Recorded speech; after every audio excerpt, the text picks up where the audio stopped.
The first thing folks noticed about the old cabin was the smell of fresh bread, cutting through dust and sage. It floated on the wind every Sunday morning like a quiet confession, warm and soft against a land that knew mostly grit and gun smoke. The second thing they noticed was him, Jonah Pike, sitting on the split log step with his hat low and his eyes fixed on the long road, waiting like he had been waiting for years. Because out here in the western stretch, where the earth cracked and the sky stayed wide and unforgiving, waiting was a kind of faith, and Jonah was a man who had lost most of his faith, except for one small ritual that arrived with the sun every seventh day. A woman walking alone with a basket covered in linen, her boots steady, her back straight, and her shadow stretching long across the dirt. Jonah Pike had ridden into this country with a past he never spoke of, a past that left scars on his knuckles and silence in his throat. He built the cabin himself, plank by plank, nail by nail, as if each strike of the hammer drove him farther from the man he used to be.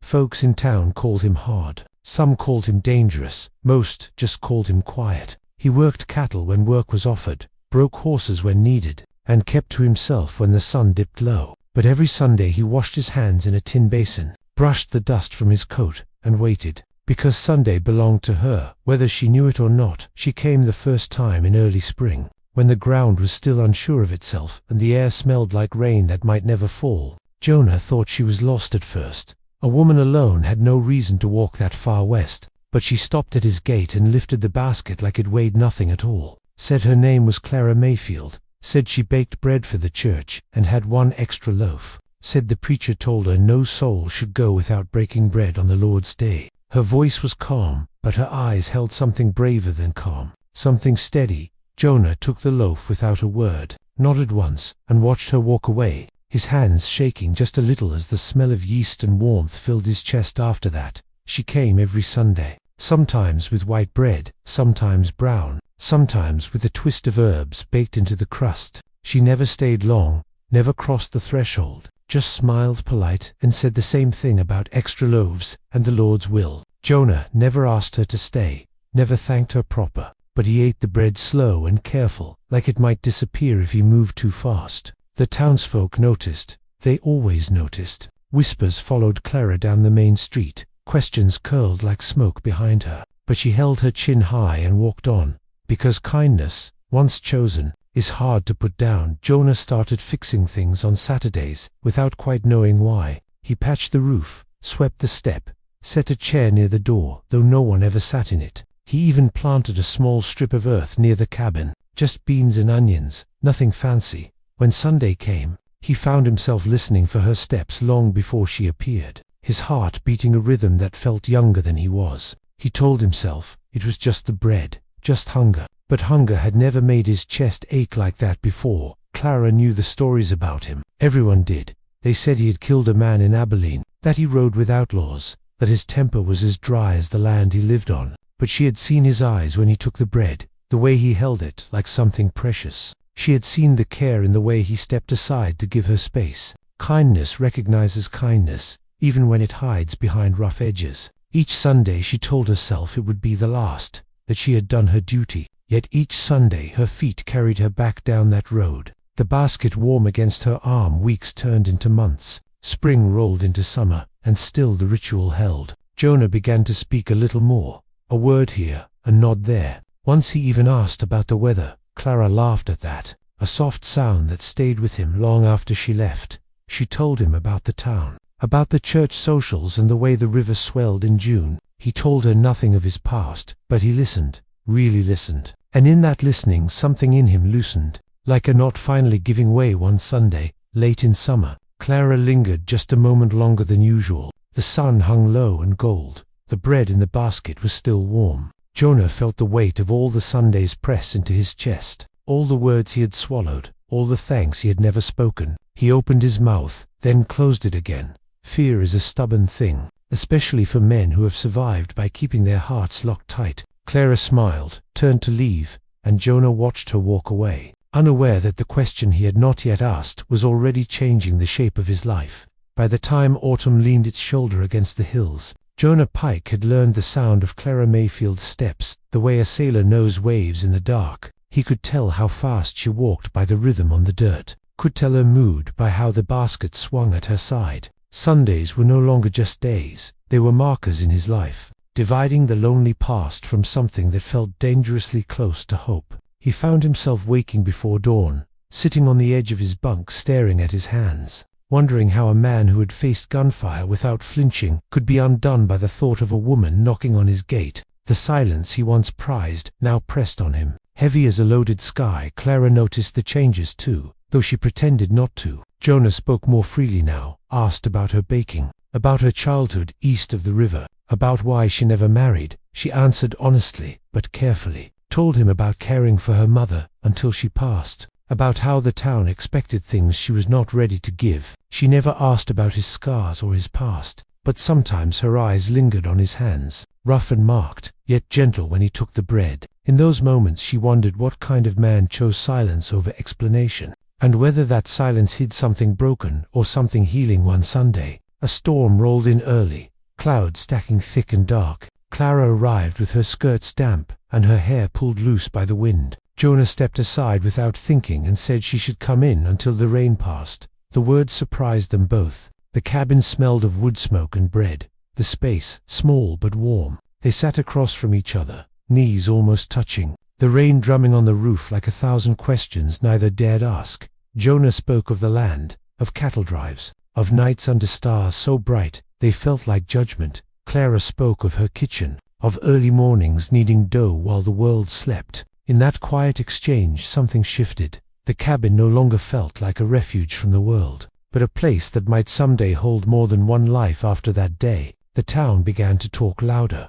Kindness draws attention in places starved of it. Clara felt eyes on her back when she walked the street, felt the weight of whispered warnings. Some said Jonah Pike was trouble. Others said no decent woman should walk that road alone. She listened politely and said little, but at night she lay awake wondering if her faith was foolish, if she was feeding something dangerous. Yet every Sunday she rose, baked her bread, and wrapped it carefully, because fear had never felt like a good enough reason to turn back. Jonah heard the talk to men at the livery went quiet when he entered. Looks followed him like dust devils. Once a fellow muttered something about women knowing better. Jonah said nothing, but that night he sat outside his cabin long after dark, wrestling with the truth that had been creeping up on him. Clara was becoming part of his life, and part of caring for someone was knowing when to step aside. He told himself she would be safer without him, told himself he had no right to hope for more than bread and brief conversation, but telling himself something did not make it true.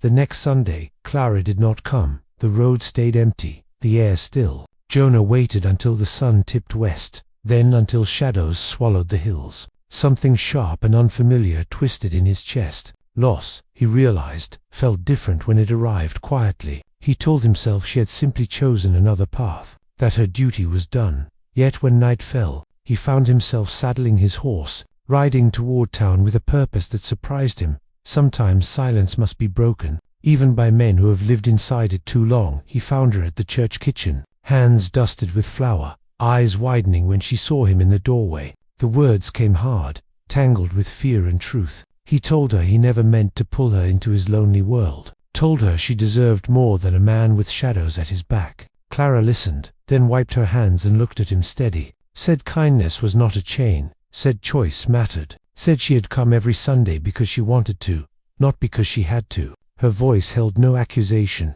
only certainty, and that certainty settled something deep in Jonah's bones when he rode back that night. The stars felt closer, the land less empty. He did not yet know what he would ask of her, or if he deserved to ask at all, but for the first time he allowed the thought to form, clear and unafraid, that maybe the bread was never just bread. Maybe it was an invitation, a slow and patient knocking at the door of a heart long shut, and maybe, just maybe, he was ready to answer. Winter crept in quiet that year, not with fury but with a steady hand, frosting the mornings and sharpening the air. Yet Jonah Pike felt warmer than he ever had, because now Sundays carried, not just waiting but certainty. Clara returned the week after he rode into town, bread in her basket and something gentler in her eyes. They spoke more freely after that, about small things at first, then about deeper ones. Jonah told her pieces of his past, not all at once, but honestly, about a fight that went wrong, a man who drew first and fell hard,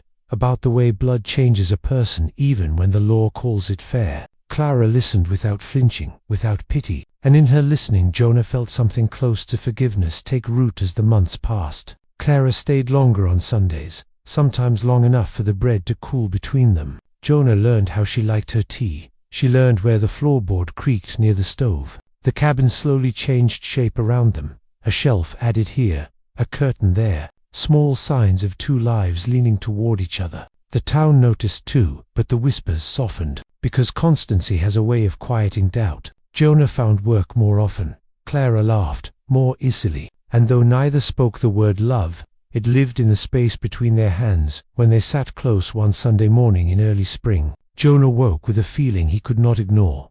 The land outside was green in places, the sky wide and kind. Clara would come soon, and with her the familiar comfort that now felt like necessity. He stood at the wash basin longer than usual, staring at his reflection, at the man he had been and the man he was becoming. Courage, he realized, was not only found in gunsmoke and danger. Sometimes it lived in the quiet decision to ask for a future you might be denied. Clara arrived with bread braided thick and golden, her best loaf yet. She smiled when she saw Jonah waiting, hat off, hands folded like he was bracing against the storm. They spoke of nothing at first, of weather and planting and the way winter had finally loosened its grip. Then Jonah cleared his throat, the sound rough and unsure. He told her the cabin had grown too quiet when she was gone, told her Sundays had taught him what a life might feel like when shared. His voice did not shake, but his heart did, because asking is a kind of surrender. He did not kneel, did not dress the words in poetry.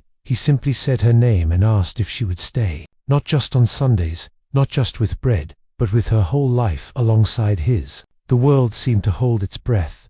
Clara looked at him for a long moment, seeing not just the man before her, but the road behind him and the road ahead. She thought of all the Sundays, all the steps taken in faith, and smiled. The kind of smile that answers questions before words do. She said yes without hesitation, because love that grows slowly grows strong. She said yes because she had already chosen him 100 times without naming it. Jonah let out a breath he felt he had been holding for years. The land outside unchanged yet somehow new.